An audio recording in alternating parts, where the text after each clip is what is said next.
Good evening, good night, good morning, wherever you may be. It is I, Mike Martins, on this Christmas day. Making this quick video here, real quick. I saw this today, and it's an update on the Opal Tower. This is a big deal, and the reason why I'm bringing up this Opal Tower for you guys is because this could be coming to a city near you. A lot of developers cut back on materials, the cheapest materials humanly possible. Workmanship in some cases are not there. So this may be coming to a city near you, the brand new Opal Tower. So you see the fracturing there in the drywall. Drywall is usually the cosmetic part you start to see go. And then inside, the beams and the rebarb and all the poured concrete and the blocks and the caged. These buildings are built to last, right?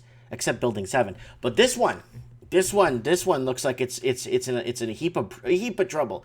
So let's get to the article here. I want to read this to you guys because this is actually a big deal. So if you're living in Toronto, Vancouver, if you're living in Australia, of course Australia, but if you're living in New Zealand, in the UK, these condo towers, watch out.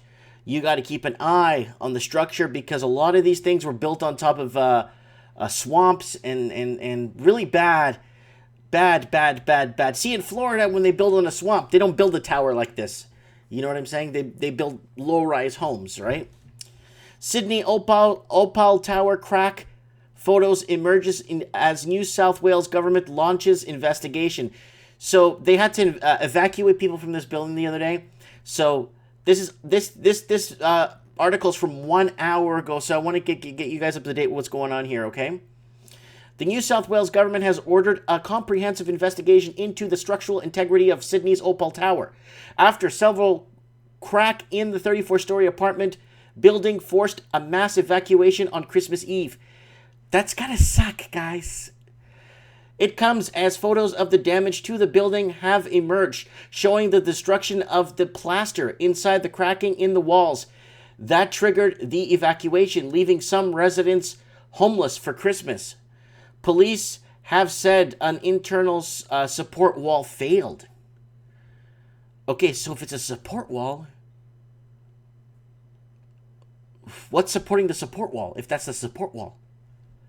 The photos show that plaster strewn across the ground on level 10 of the apartment tower in Sydney Olympic Park, and a large crack caused the massive building to move 1 to 2 millimeters on Christmas Eve. While most residents have returned, 51 apartments, about third, have been deemed 51 have been deemed unsafe. And those living there are spending the Christmas period elsewhere as they await further updates. New South Wales Minister for Planning and Housing, Anthony Roberts, said that investigation into the compliance with the conditions of approval for this building has already begun. I have ordered my department to comprehensively investigate and report to me all steps taken to ensure that this building's structural integrity, Mr. Roberts said.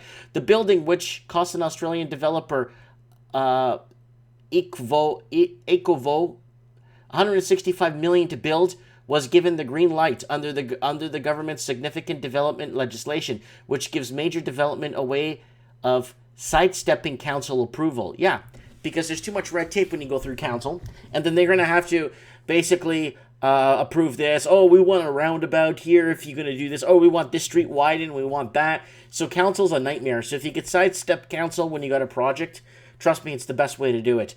Ecove is also behind 3 nearby apartment developments, Australian Towers, 216 apartments, all 287 apartments, and 1 Australian Avenue, 320 apartments. Ecove director Affleck today defended the building as high quality, saying it was well above the industry standard. Until now, it's a project that's gained attention because it's quality, Mr. Affleck said. We're waiting on further information from these engineers, but we understand the issue is with a concrete panel. Importantly, the authorities have deemed it safe for people to re-enter. They have isolated the issue to a small number of apartments. I mean, that's a problem because it's a major structural flaw. I mean, you're going to ride on the Titanic if it's got If it's got a few defects on it, you know, oh, just a couple of defects in some of the decks. I mean, I'd be very careful, right?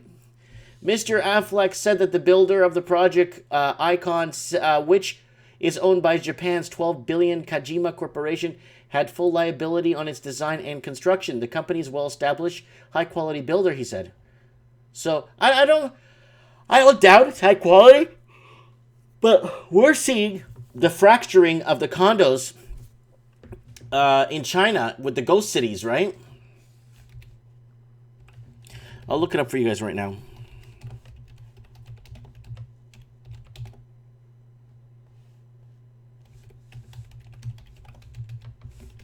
See if we have any images here. So a lot of these condos here are starting to fall apart and they're starting to fracture. And it's starting to... A lot of them, nobody lives in them, right?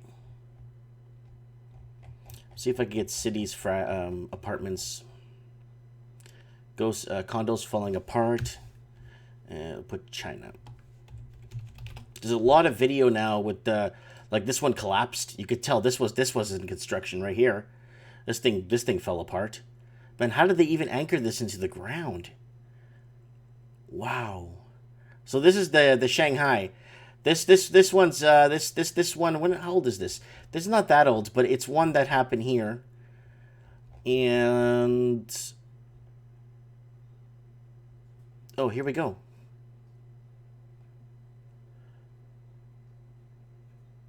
What's this one? Fears that Toronto's condo market could fall apart. What is it? Oh, future slums. Okay, we don't care about future. We care right now about condos falling. Look at this side of this Chinese high rise. Holy, the whole side of the building is like peeling off the side. So this is what you see? Holy crap. That's scary. And you know, it's I'm not talking about, you know, because I'm talking about, you know, no one's building these things to fail. No one's building these condos and apartments to have a structural failure. Nobody wants a disaster. They're just trying to, you know, get away with as much as possible with as less as possible. That's the bottom line with a corporation. Period. It's all about the bottom. It's the bottom line, the dollar. What do we get to gain from this, right? So, you know, there's a page right here. Why is everything in China falling apart? Oh, it's these guys. Guys, check out these guys. Why these guys are AADV China. Check them out. They go around China on motorcycles and like checking things out and stuff and looking at oh, there's Vancouver. And yeah, I just wanted to throw that out. Okay, let's continue here. The New South Wales government's significant development legislation was introduced earlier this decade to address the significant housing shortage in areas such as Western Sydney and the area where the tower is located. New South Wales Treasurer Dominic Perrottet today defended the process. There has obviously been significant development across the state since 2011, 500,000 approvals, and 500,000 approvals. Holy crap, how many condos are they building? And that's positive thing, he said. We want to work through this situation, and we will. But our number one concern is for the welfare and safety of these families. Experts have questioned how the building, which only opened in August, could have suffered such a significant structural damage. That's the main question! The apartments sell for $620,000 for one bedroom and no parking. And one bedroom and up is $935,000 for a 2-bedroom, 2-bathroom apartment. So guys, if you're watching this in the States, that's true. $935,000 for a 2-bedroom apartment, guys, is like $790,000 US. I know, you're watching this. This is like legit. People living in California will be like, eh. But everywhere else in the Nevada watching this, or people in Texas and Florida, South and North Carolina, Louisiana, Georgia, heck, even parts of Chicago, they'll look at this and say, holy, for a 2-bedroom? Yep. So that's that, people. Update on the, 3,000 people evacuated. And this is the original article here. I read residents waiting outside the Opal Tower after hearing cracks. and hundreds of residents waiting outside their apartment building for a green light to return home after being evacuated, says authorities. So there's the people outside.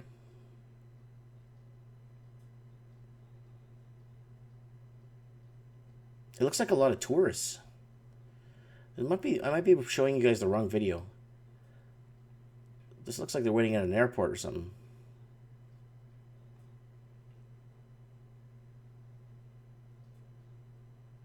That's it there. Yeah, this looks like a tourist area. I don't know. Maybe I got the wrong thing. Anyways, guys, let me know what you guys think. If you're living in Australia and Sydney, keep us up to date. Can I have someone on the show that's in this area? I wonder if Peter could go out there and get the scoop. Peter, if you're watching this, can you go out there and get some boots on the ground and let us know what's going on? You can go live on Skype with your cell phone through Skype live, and then we can maybe go on the ground there and maybe ask some people some questions there. Let me know what you guys think in the comments below. Thanks for watching, and if you're there in the Sydney area and you could comment on what's going on, add me on Skype, Mike Martins 1980, because this is headed to a city near you. I don't care. There's always going to be mistakes. So when you got 500,000 approvals, you're bound to have some sort of a problem somewhere. And this is coming to whether you live in Toronto, Vancouver, heck, even Seattle, and if you live in the UK and New Zealand and Australia. Watch out. Thanks for watching, guys. Mike Martins, Merry Christmas, and I'll see you guys for New Year's.